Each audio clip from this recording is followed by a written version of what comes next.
Agreed to, and I call the member for Solomon. Thank you very much, Madam Deputy Speaker.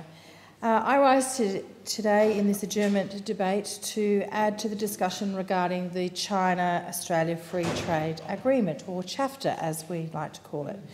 I've particularly enjoyed question time over the last few weeks when many of the exaggerations and in some cases outright lies surrounding this agreement have been tested in Parliament.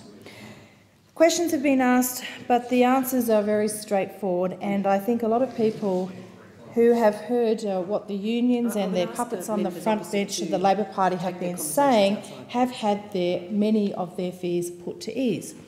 So I'd like to talk today about some of the benefits of ChAFTA will bring, particularly in the Northern Territory. Madam Deputy Speaker, as you know, seafood is a big industry in the top end. So I was keen to know about the seafood industry and what they thought about ChAFTA and what the bearing the agreement would have on their industry. So it may surprise some of my fellow members of the House, particularly those opposite, but like most major industries, the seafood sector is a big supporter of the China-Australia Free Trade Agreement. I'd like to refer to a press release issued by the National Seafood Industry Alliance, and the press release was titled "ChAFTA Represents Jobs and Growth." Now, the title alone probably sums up the sentiment of the document, but let me share some of the detail with you, Madam Deputy Speaker. ChAFTA enabled businesses to make longer-term decisions about their operations, which in turn would facilitate greater reinvestment of the profits into upgrading infrastructure, equipment and plant, training staff, research programs and developing additional products and markets. The media release goes on to say, "We have had a huge potential to develop a substantial and profitable aquaculture sector that is managed to the world's highest standard of environmental rigour." And that, Madam Deputy Speaker, brings me very nicely into the topic of aquaculture, which is a booming industry in North Australia. Yeah. And we're currently all over Australia, but particularly in North Australia. And South Australia. Of course, and my colleague, member for Hindmarsh, I will acknowledge, yes, in South Australia.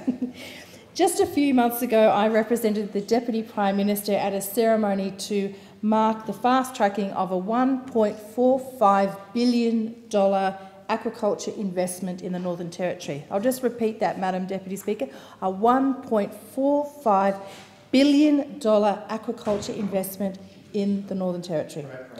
Aquaculture requires huge investments, a large capital outlay and ongoing costs.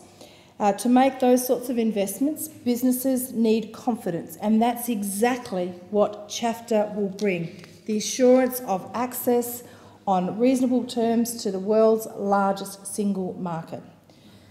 Madam Deputy Speaker, just outside my electorate of Solomon is the Humpty Doo Barramundi farm.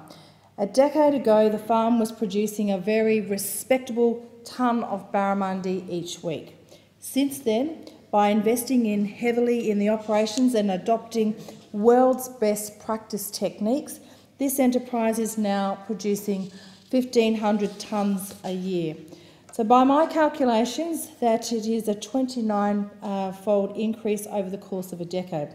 So, Madam Acting Deputy Speaker, this is one example of what Territorians can achieve.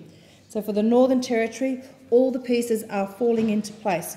We have a federal government absolutely committed to realising the economic potential of North Australia, setting aside billions for nation-building infrastructure across the tropics.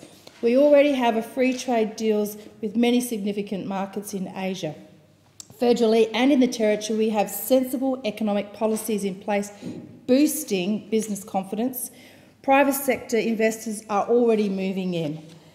All these factors are combining to create a snowball of investment, jobs and growth. The final and one of the biggest pieces yet to be locked down is the China Free Trade Agreement.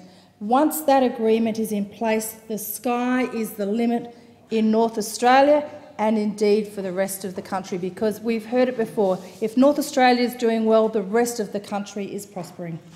I thank the member for Solomon.